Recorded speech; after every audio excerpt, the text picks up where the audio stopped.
Hey guys, today we're going to be making a hug. You don't really need a pattern for it. You just need to cut a rectangle that's going to be 66.5 inches long by 32.5 inches.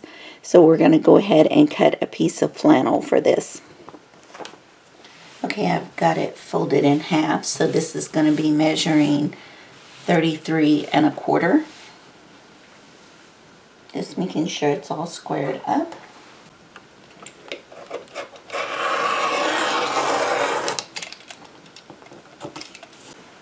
Since this is folded, we're going to need to cut for 32.5. It's going to be 16.25.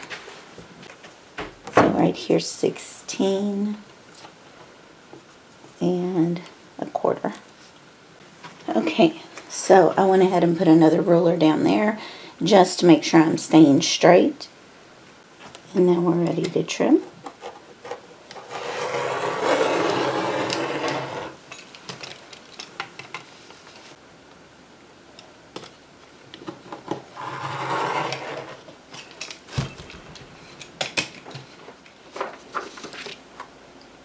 Alright, so we want to unfold this now. So we have our 32.5 length. So this will be our top and bottom that we're looking at now instead of being folded the other way. We now have the top and bottom corners meeting. Okay, flannel likes to stick to itself, so I wanted to make sure that I had the bottom corner down here squared. Let me pull this so you can see it. Okay, so I've got this squared. So we want to measure bottom up 6.5 inches. 1, 2, 3, 4, 5, 6.5. And I'm going to put a pin on each side. And then we're going to move up to the top. I'm going to turn this so that it's easier for you to see what I'm measuring.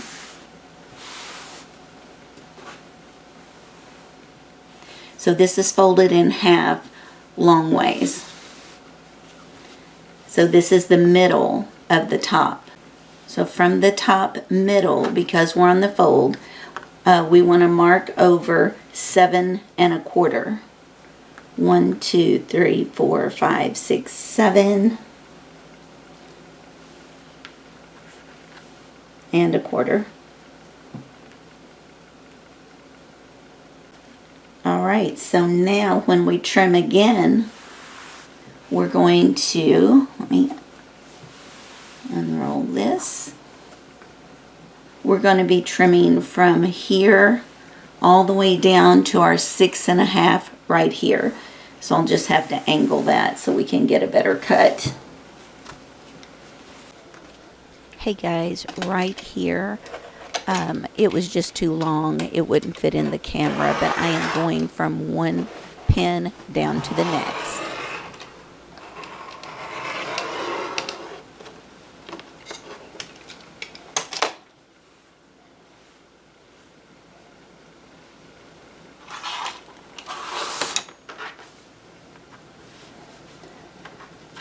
We're going to lay this aside. And now from one of these, or from these corners that I cut, I need to cut, pattern calls for 12 by 15, but I don't have quite that much. So we're just going to do a 12 by 12.5. I think it'll be fine. So now when we unfold this, our ends at the bottom, each side is going to have this blunt edge, and at the top we're going to have a 14.5 width that's going to go down to our edge. So I'm going to meet you at the sewing machine for the rest of this.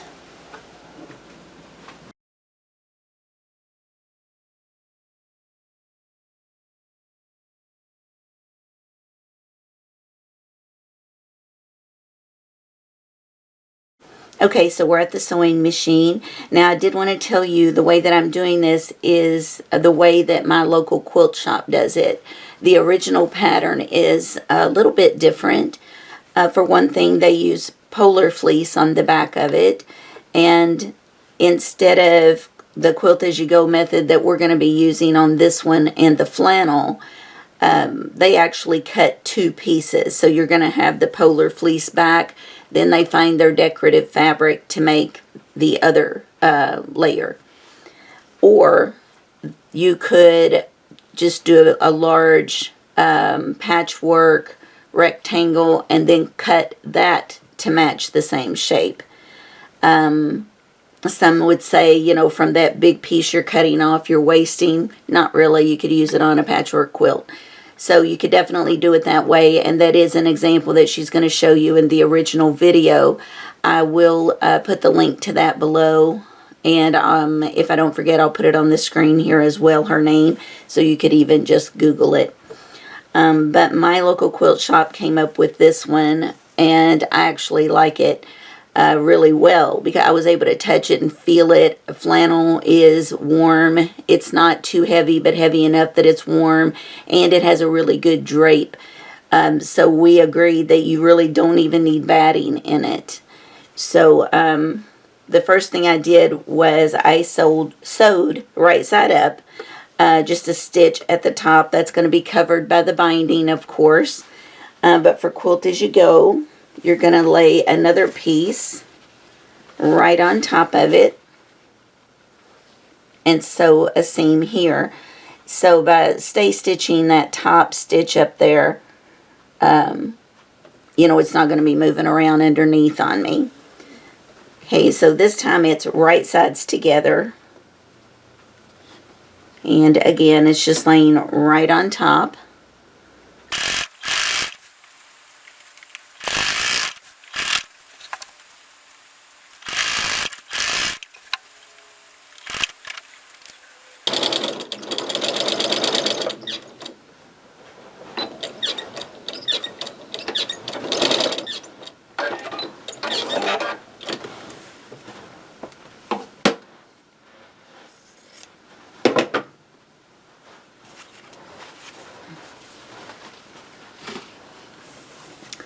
Okay, so for those of you that may not even be familiar with Quilt As You Go, what that means is after you sew that one right sides together and then fold it back, and then look at the back, it's already quilted for you on the back. So once you fold this over, you're going to lay another strip on top of that and sew again, and you'll continue this all the way down. So I will see you back here once I get it done. Okay, so we're on the second part, which is going to be the pockets, the two squares that we cut out of the extra fabric. I've just sewed like a binding across the top of one edge. So basically, just laid it down, took the right side and laid it down here. And we're just going to sew a straight line.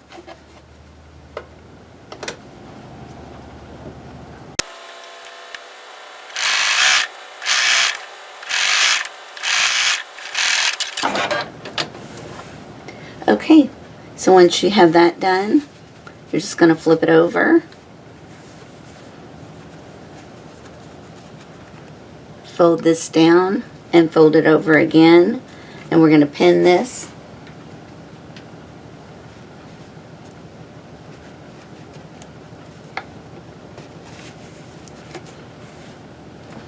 And come on down here, pin one more.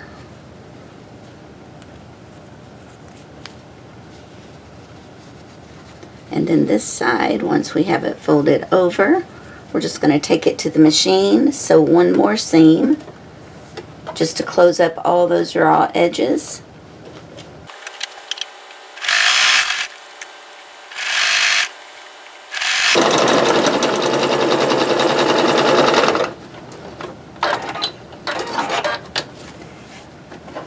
just trim off the excess. Okay, and we're at the edge where we had the 6.5 inch cut. Let me see if I can get that better for you. Yeah. Okay, this is the edge that came down to the 6.5 inch cut. And that's where we're going to line up our pocket.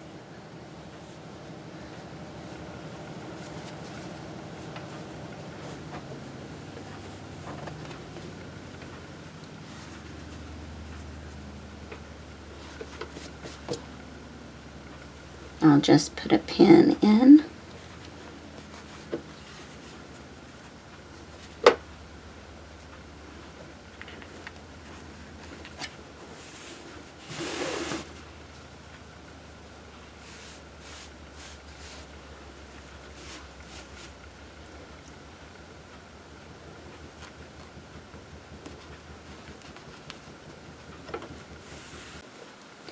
Okay, so I now have that pinned on, and I think at the beginning of the video I mentioned that the size of the pocket shows a 12 by 15, and when I said I only had the 12 by 12, but that's going to be fine, I'm going to explain why, because you're going to cut off a ton of this.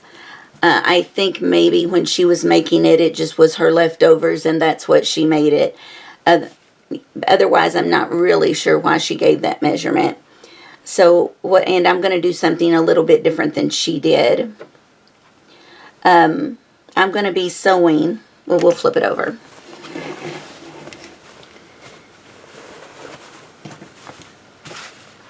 Okay, so what I'm going to do is I'm going to start right here at the binding on the pocket, and I'm going to sew down, come around, come up. I'm going to use the entire piece of this. There's not going to be any of this part cut off, just this down here that you see. So you see there's a lot of waste. Really, you just need a 6.5 inch, or for me, 7.5 inch strip. And if it came up 6 inches, you're still good. So if that's all the fabric you have, just know that's okay. You can get a pocket in there because of all of this waste. Okay, so I'm going to go ahead and sew that on, and then I want to come over to that 6.5 inch mark and sew there as well. That's going to give me the hand pocket, but it's opening up another small pocket here, so if they have a tissue or, you know, some cough drops or something that they just want to tuck in, there is a small little pocket here that they have. They could use that for and still have their hand pocket down here. So that's just to eliminate some of the waste. And I'm going to go ahead and do that now. We'll just flip this around.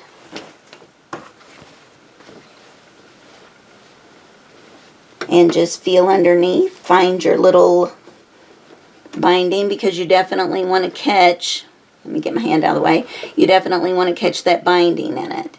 So that's where you want to start. Okay. And let's flip that over and pull out our pins.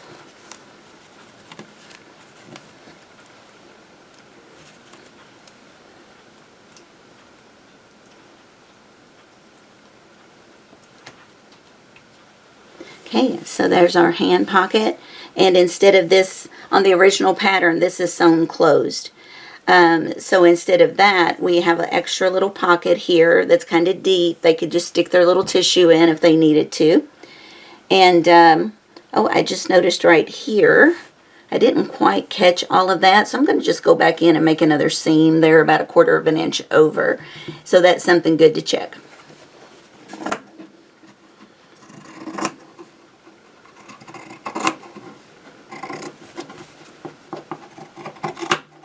I'll do a better job with this with my rotary cutter before I bind it.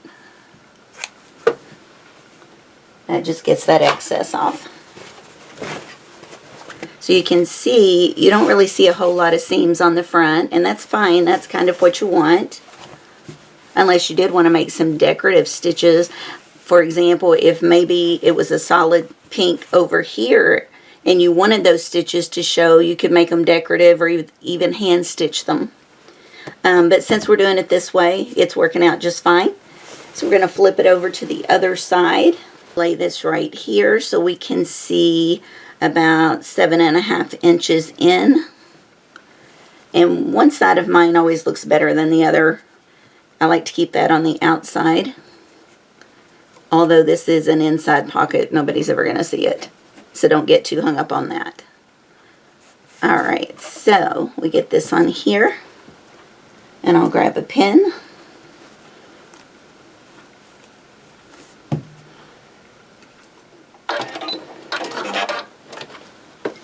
Okay, so we've got that pocket there. Now I need one more seam coming down through here.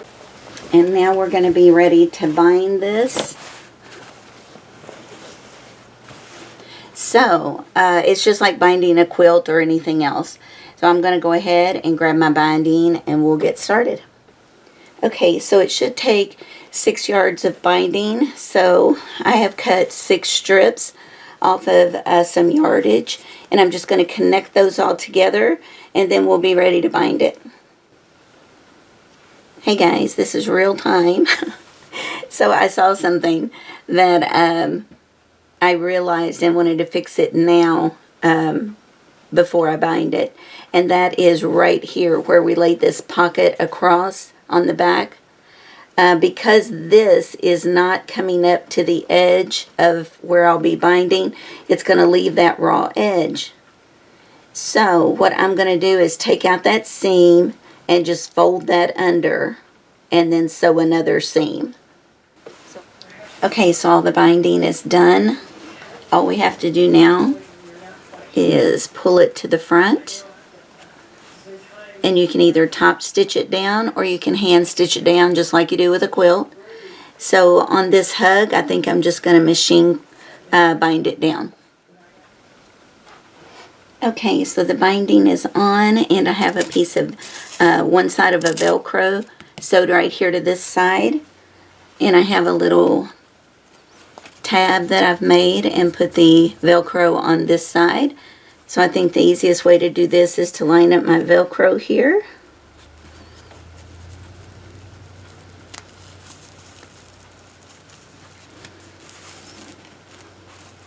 And then I know exactly where this needs to be sewn on this side over here. So I am going to, well, it looks like it's just about 1/4 of an inch out. But I'm going to put a pin here above, well, we'll put a pin right here.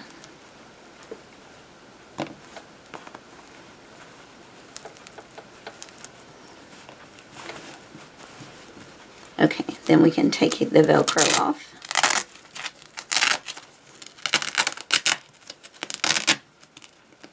And pull this side over to the machine to attach it. Let's just do a little thread trimming.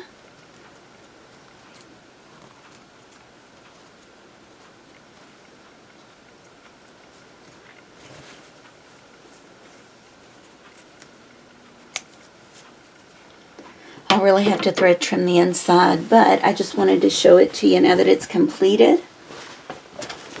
So the wide side of this is the neckline because it's going to wrap around you, over your shoulders, around your neck, and come down like this. So when your hands are inside there, you have those nice little pockets. The second little pocket there for tissues. Alright, so I've got this done. And I hope it inspires you guys to try to make something like this. You don't have to do the quilt as you go method like I did and make it striped. You can just use a large piece of fabric and make it solid. Okay, so after I put this on, I noticed something that I didn't think was all that comfortable. And that is it's kind of awkward to get the hands in here. However, they wanted to go to the outer pocket. So I think what I'm going to do, I'm taking out this seam that separates the two pockets. And we're just going to have a large pocket on the inside. Okay, so I've taken the seams out. So now we just have one large pocket. So what I'm going to do is wash this because flannel has so much of a stretch to it. I just want to make sure it's not going to distort, you know, and like drape, even though it's on the inside. Because when you have this on, it was like your hands are like this right in front of you. And that's not the most comfortable. But if they're coming in from the side, I noticed it was more of an easy, relaxed pocket. So definitely want the entrance to the main pocket over here coming at an angle. And so I'm going to wash it though first and see if it's even going to be necessary to add a seam. But I will come back and let you know, okay? Okay guys, I have the hug completed, and it is perfect on the pockets because they go in at an angle now, so it's very comfortable. And as you can see, it fits like a shawl. So anyway, I did want to just let you know that everything worked out great.